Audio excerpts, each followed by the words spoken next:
कहते हैं एक आम आदमी हालात पढ़ता है, लेकिन एक अभिनेता जज्बात पढ़ता है। हम बात कर रहे हैं भोजपुरी के सुपरस्टार और पूर्व सांसद दिनेश लाल यादव उर्फ निरहुआ की। निरहुआ हाल में फिर से एक बार चर्चे में हैं, सुर्खियों में हैं, क्योंकि इनकी फिल्म बलमा बड़ा नादान 2 रिलीज हुई है। और हमारे साथ इस वक्त इनकी पूरी टीम है। देख सकते हैं कि कादिर शेख जो एक्टर हैं वो भी हैं, महमूद आलम डायरेक्टर प्रोड्यूसर हैं वो साथ में हैं, जाहिद अख्तर गीतकार भी साथ में हैं। तो जाहिद की हम एक तरह से बात कर रहे हैं क्योंकि जाहिद गुमनाम जरूर हैं, लेकिन इन्होंने ही लॉलीपॉप लागेलू गीत लिखा था और आज आपके सामने में है। तो सबसे पहले बहुत बहुत स्वागत है दिनेश लाल यादव आपका न्यूज़ 18 के स्टूडियो में। क्या लग रहा है जिस प्रकार से बलमा बड़ा नादान की चर्चा जोर शोर से है, कैसी मूवी है? बहुत धन्यवाद भैया। न्यूज़ 18 के सभी दर्शकों को मेरा प्रणाम है। और बहुत ही पारिवारिक फिल्म है और हमारे जो महमूद आलम जी हैं, जो निर्माता भी हैं, निर्देशक भी हैं, और इन्होंने ये फिल्म बनाई है। सुन रहे हैं कि इसके जो गीत हैं काफ़ी सुर्खियों में, हम गीत से ही चाहते हैं शुरुआत। बिल्कुल। हमके देखी भी हंसतार दिलवर जानी, आज बता द कि हम कैसन लागतानी। हमके देखी भी हंसतार दिलवर जानी, आज बतावा कि हम कैसन लागतानी। कौना पार्लर से अइलू हंसवर के, कौना पार्लर से अइलू हंसवर के, तू त लागतारू तितली शहर के, तू त लागतारू तितली शहर के। ये गाना इतना बेहतरीन लिखा है जाहिद भाई ने। जाहिद जी ने लिखा है और इन्होंने लॉलीपॉप लागेलू इनका ही लिखा हुआ है। तो निश्चित रूप से इनके अंदर वो टैलेंट है, वो हुनर है। ऐसा मतलब इन्होंने जब गीत लिखा और जब ये सेट पे आया तो मैंने महमूद भैया को बोला कि भैया ये गाना बवाल है। और मैं इनको धन्यवाद देना चाहता हूँ कि अपने गांव में ही इन्होंने पूरा सेट लगा दिया। क्या बात है। और आप जब गाना देखेंगे, आप लोग भी देखिएगा, यूट्यूब पे आ चुका है ये गाना, तो आपको लगेगा ही नहीं कि अरे ये गोपालगंज में शूटिंग होता। किसको देख के गाए हैं इसमें आप गीत? इसमें जो हमारी हीरोइन है वो ऋचा दीक्षित हैं। अच्छा। और ऋचा ने बहुत अच्छा काम किया है। और चूंकि देखिए यही होता है, आपने बहुत सही सवाल किया।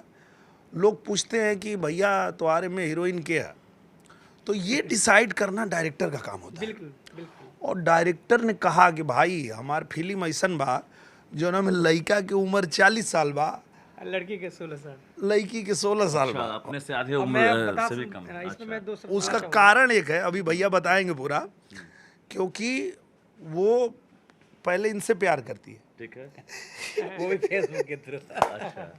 फेसबुक वाला प्यार इनका है। लेकिन जब ये धोखा दे देते हैं, बेवफा कौन होते हैं उसमें? यही है, अच्छा, ये होता है। यही है बेवफा आदमी जो बच्ची को धोखा दे देता है। और यार भोलवा के ये बिया, बेवफा निकलते हैं या फिर आप चांस मारते हैं? नहीं नहीं, हम चांस नहीं मारते हैं। भोलवा के तो बिया है नहीं क्यों।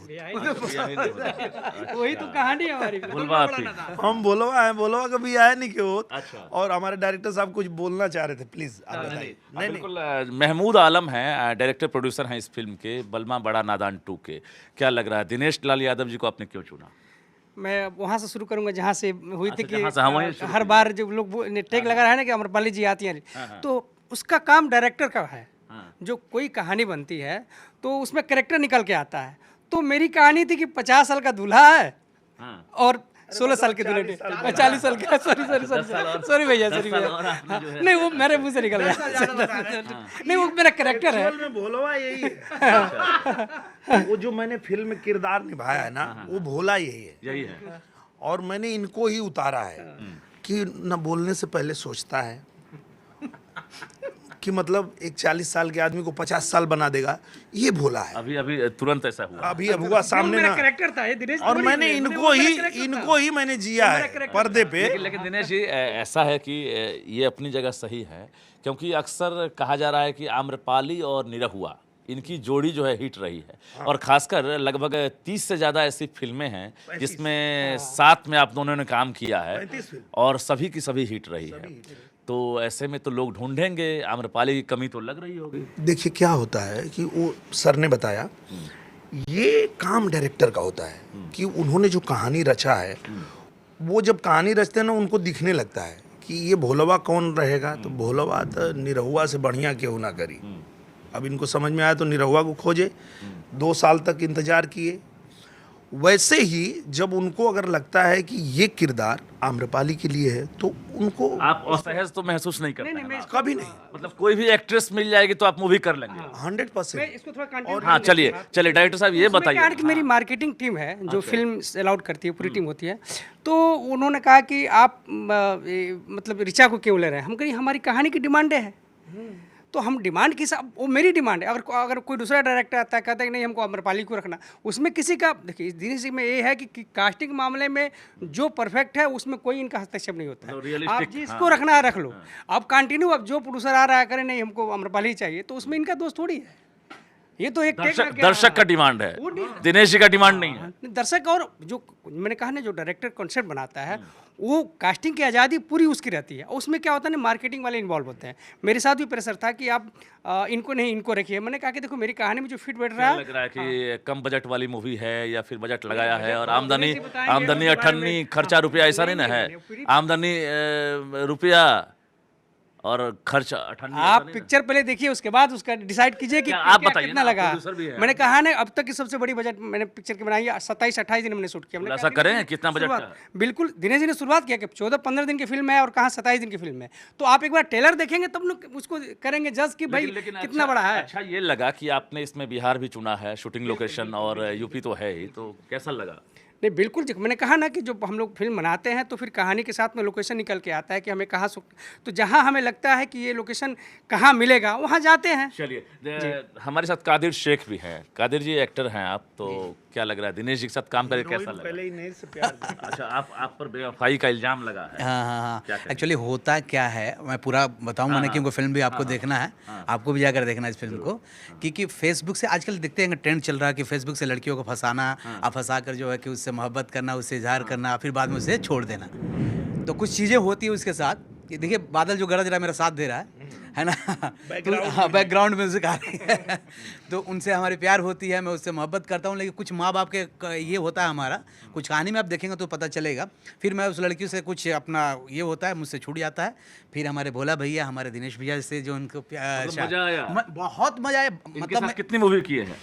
मैं बता रहा हूँ, मैं लगभग 100 फिल्में कर चुका हूँ। इनके साथ? नहीं, पहली इनके साथ मेरी पहली फिल्म है। और जो प्यार, अच्छा। जो मतलब प्यार, जो छोटा भाई को जो प्यार होना चाहिए, मैं भैया ने मुझे दिया है, और ऐसा प्यार मुझे अभी तक कहीं भी नहीं मिला। मतलब 100 पर एक भारी ऐसा लग रहा है। स्टारों के सामने कोई छोटा बच्चा को उठाकर अपने सामने रखना, ये बहुत बड़ी चीज़ है, ऐसा कोई नहीं रखता है। मैं धन्यवाद देता हूँ अपने भैया को, कम से कम मुझे इतना बोलने का मौका दिया। चलिए, जाहिद अख्तर हैं हमारे साथ। जाहिद जी, और आपसे बात करके काफ़ी अच्छा लगेगा मुझे, क्योंकि देखिए दर्शक अगर देख रहे ही नहीं तो जाहिद को देख लीजिए। ये गुमनाम है, लेकिन ऐसे गीतकार हैं जिनके लिखे गीत 7 समंदर पार भी जब बजने लगता है, जब उसकी धुन सुनाई देने लगती है, तब हर वर्ग के लोग थिरकने लगते हैं। तो ऐसे में जाहिद से परिचय कराता हूँ आपका। जाहिद, सबसे पहले हम चाहेंगे कि वही लॉलीपॉप से आप शुरुआत कीजिए, क्योंकि आपने लिखा है लेकिन आपको पहचान नहीं मिल पाई है। जी नमस्कार। तू लगावेलू जब लिपस्टिक, हिलेला आरा डिस्टिक। तू लगावेलू जब लिपस्टिक, हिलेला आरा डिस्टिक। जिला टॉप लागेलू, हो जिला टॉप लागेलू। कमरिया कमरिया कमरिया करेला पालप, लॉलीपॉप लागेलू। कमरिया करेला पालप, लॉलीपॉप लागेलू। बिल्कुल, देखिए यहाँ पर पवन सिंह नहीं है। जी ये गीत आपने लिखा था, पवन सिंह ने गाया, आवाज़ पवन सिंह की थी, लेकिन यहाँ पर निरहुआ आपके साथ है। भी अपने भाई तो हम ये जानना चाहते हैं आपसे, क्या उस गीत के बाद जाहिद की तकदीर बदली कि नहीं? बिल्कुल बदली। और सिर्फ वही नहीं, पवन जी का लगभग मैंने 200 गाने उनके मैंने किए हैं। बहुत बड़ा गाना है। निरहुआ जी के लिए कौन सा गीत आपने गाया? निरहुआ जी का इसी फिल्म में बलवान बड़ा नादान 2 जो मूवी आई है जिसका प्रचार हम लोग अभी कर रहे हैं, उसी पिक्चर में बहुत बड़ा गाना है, हमके देखी बिहसतार दिलबर जानी, आज बताव कि हम कैसन लागतानी, हो कौना पार्लर से अइलू संवार के, कौना पार्लर से अइलू संवार के, तू त लागतारू तितली शहर के, हो तू त लागतारू तितली शहर के। लग रहा है मिलियन स्टार इसमें फिर बनेंगे लगता है। भैया मैं आपको ये कह सकता हूँ अपने अनुभव से, ये ऐसा गाना है कि कुछ दिन पहले एक मेरा गाना आया था, हाँ। मरून कलर सड़िया, जरा सुनाइए, वो तो बड़ा हिट गाना है आपका, वो भी मुझे याद। चलिए आप लोग सब लोग उसमें चाहते हैं कि डुएट कीजिए। हाँ। और ये हाँ वो देखिए एक और जो काफी मशहूर गीत है, मेहरून वाला सरिया है ना, मरून कलर सड़िया। हाँ। तो उसका स्टार्टिंग कैसे था? यही लिखे हैं क्या? नहीं ये नहीं लिखे हैं, पर वो भी गाना ऐसा ही था। हाँ सही था। उसका हाँ, हाँ ओ जान मारे जान हो मरून कलर सड़िया, जान मारे जान हो मरून कलर सड़िया।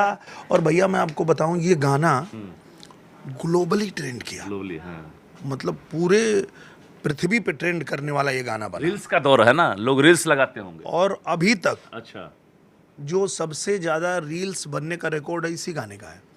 अब उस गाने की तरह इन्होंने भाई ने लिखा है, क्या बात। जो ये भी गाना वैसे ही चलिए तो सुनने में लगता अब जरा पॉलिटिक्स की बात कर लेते हैं। जिस धरती पर आप खड़े हैं, यहाँ एक तरह से कहा जाए कि चुनावी आगाज जो है होने वाला है, और दिनेश लाल यादव स्टार प्रचारक रहेंगे उसमें, ये पूरा भरोसा है, क्योंकि बीजेपी के लिए लगातार कई स्टेट में आप जो है एक स्टार प्रचारक के रूप में रहे हैं। क्या लग रहा है अभी यहाँ पर जो माहौल है उसे कैसे भांप रहे हैं? देखिए, बिहार ने रफ्तार पकड़ लिया है।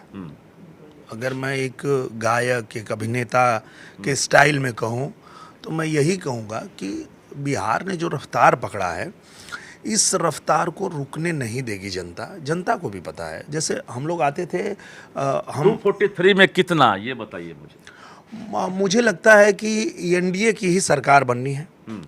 सब लोग मेहनत कर रहे हैं, लेकिन हम लोगों ने बिहार तब भी देखा जब हम निरहुआ रिक्शा वाला करके आए थे।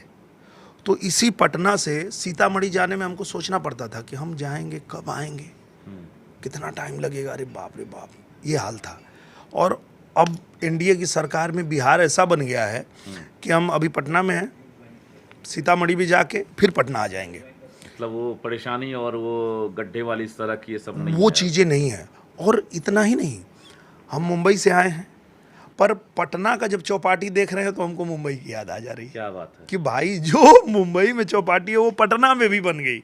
ये किसकी देन है? एयरपोर्ट से भी आपको एयरपोर्ट आप देखिए, पहले आते थे तो लगता था कि कोई बस अड्डा पे आ गए, लेकिन आज एनडीए की सरकार ने देखिए कि कितनी सीटें हैं?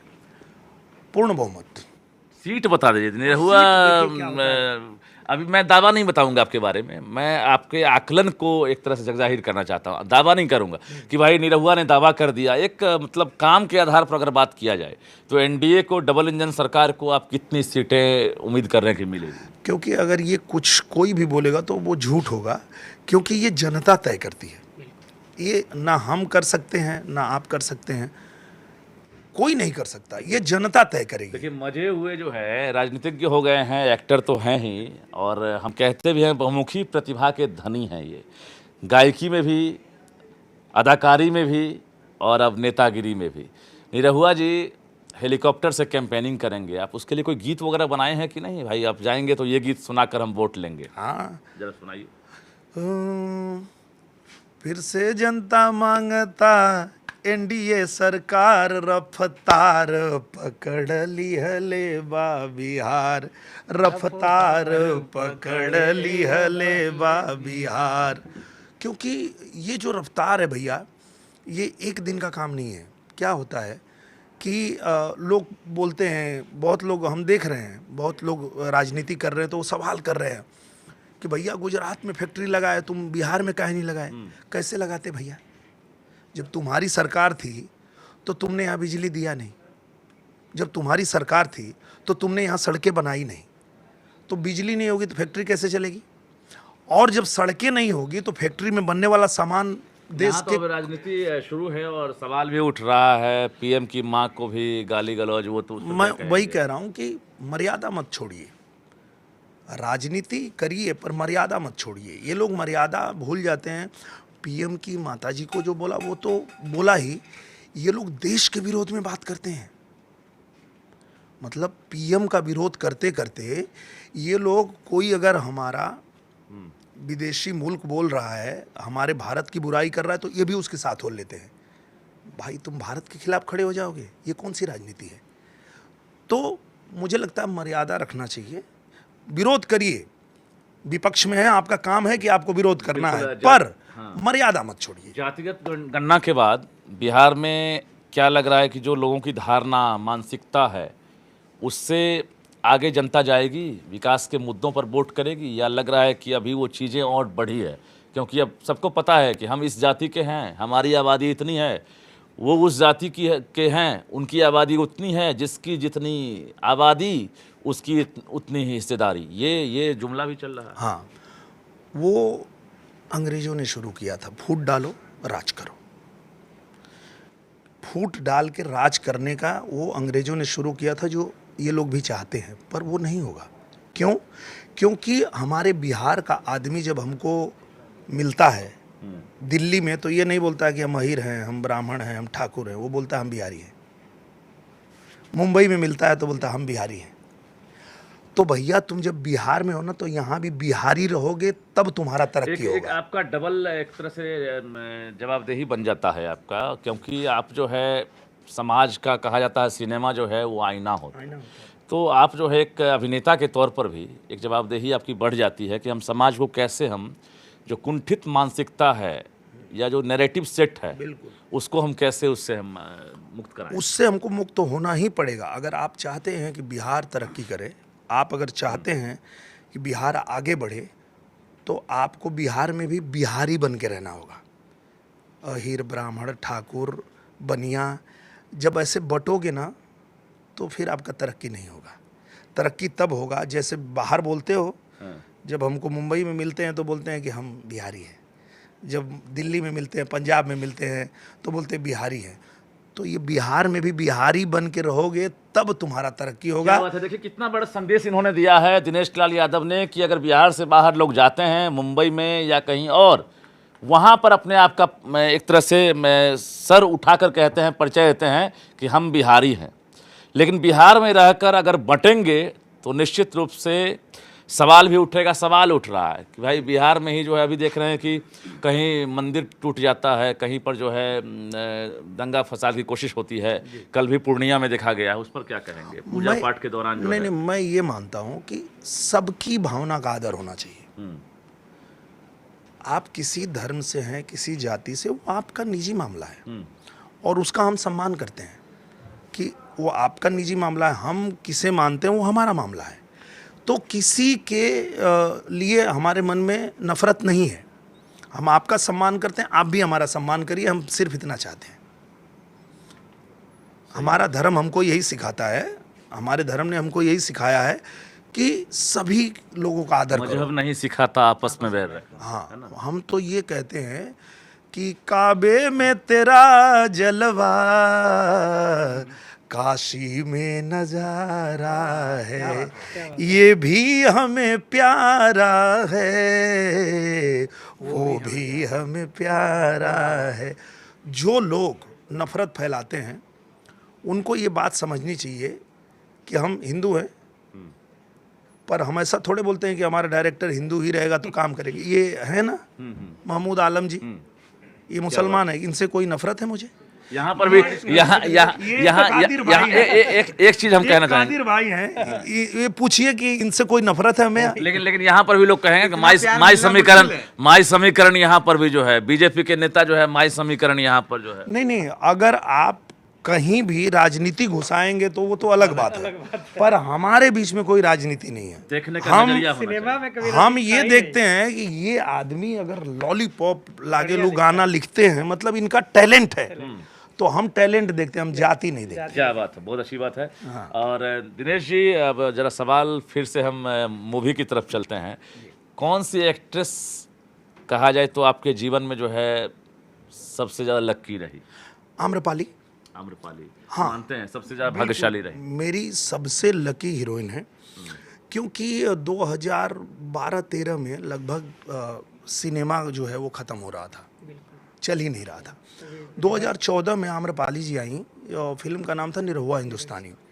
उसके बाद मैं अगर मराठी लोगों से बात करूं, मैं गुजराती लोगों से बात करूं, बंगाली, वो लोग बोलते हैं भैया वो सिनेमा देखने के बाद हम भी भोजपुरी देखने लगे। मतलब ऐसा तो नहीं कि आप कह रहे हैं हमारे लिए मतलब लक्की रही वो, तो वो भी तो कहती होंगी दिनेश जी हमारे लिए लक्की रहे। बिल्कुल वो बोलती है ऐसा? बिल्कुल बोलती हैं, और वो सच भी है, क्योंकि हम लोगों ने लगातार 35 फिल्में किया और वो 35 फिल्में ब्लॉकबस्टर है।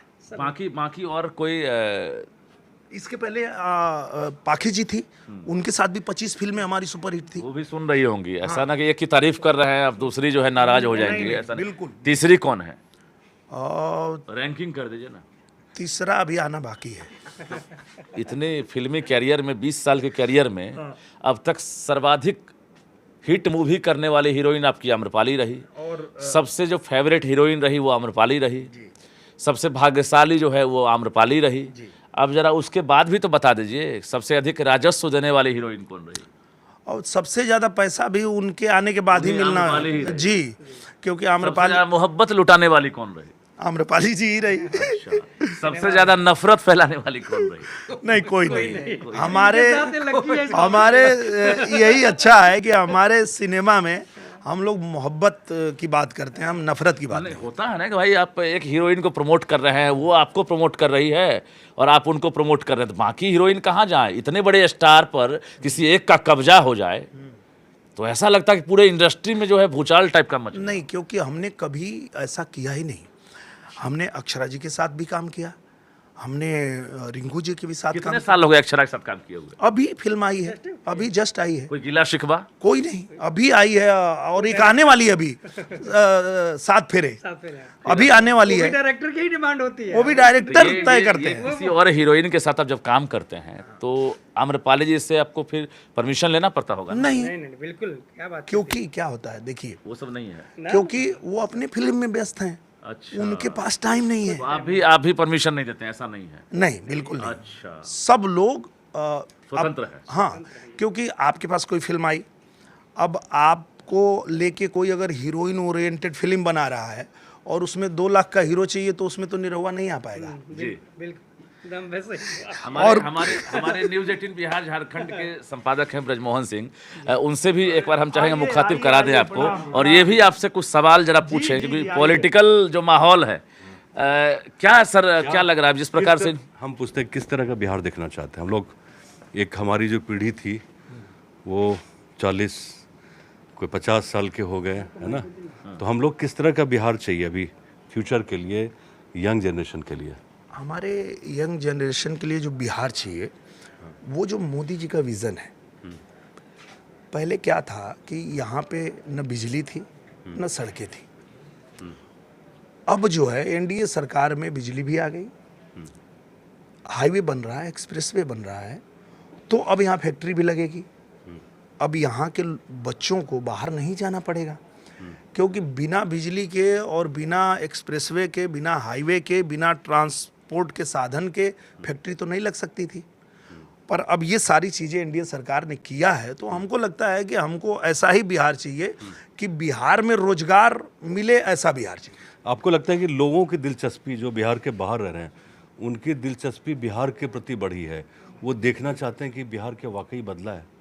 हाँ, और मैं प्रत्यक्ष प्रमाण दे सकता हूँ, क्योंकि मैं निरहुआ रिक्शा वाला के टाइम से आ रहा हूँ, और मैं निरहुआ रिक्शा वाला करके आया था। इसी पटना से मोतिहारी जाने में हमको सोचना पड़ता था कि हम मोतिहारी जाएंगे फिर वापस नहीं आ पाएंगे। पर आज एनडीए सरकार की देन है कि हम अभी पटना में हैं, मोतिहारी भी जाएंगे, सीतामढ़ी भी जाएंगे, फिर पटना आ जाएंगे। आ सकते हैं वापस। ये बदलाव किया है बिहार हम में। यहाँ से 2 घंटा आज से 4 साल पहले की बात है, गया जाने में 5 घंटा लग जाता था। अभी हमारे कुछ फ्रेंड आए थे दिल्ली से और अन्य राज्यों से बिहार देखने के लिए, उनको एयरपोर्ट अभी छोड़ के आ रहा हूँ। 2 घंटे में गया जी, वहाँ मंदिर में दर्शन किए, फिर 2 घंटे में वापस। ऐसा हमने नहीं सोचा था कभी बिहार सोचा में। नहीं था ये बिहार चाहिए। हम जब इसी बिहार में आते थे तो हमको लगता था कि कोई बस अड्डा पे उतार दिया गया, ऐसा एयरपोर्ट था। पर आज देखिए एनडीए सरकार अभी ने जो बेरोजगारी भत्ता के लिए भी तो बात हो गई, 1000 रुपये अब जो है अब युवाओं को अब सरकार देने शुरू कर दी। ये देना ही चाहिए। अगर सरकार, इलेक्शन नजदीक आ गया, लोग सवाल भी कर रहे हैं कि अभी अचानक अभी क्यों।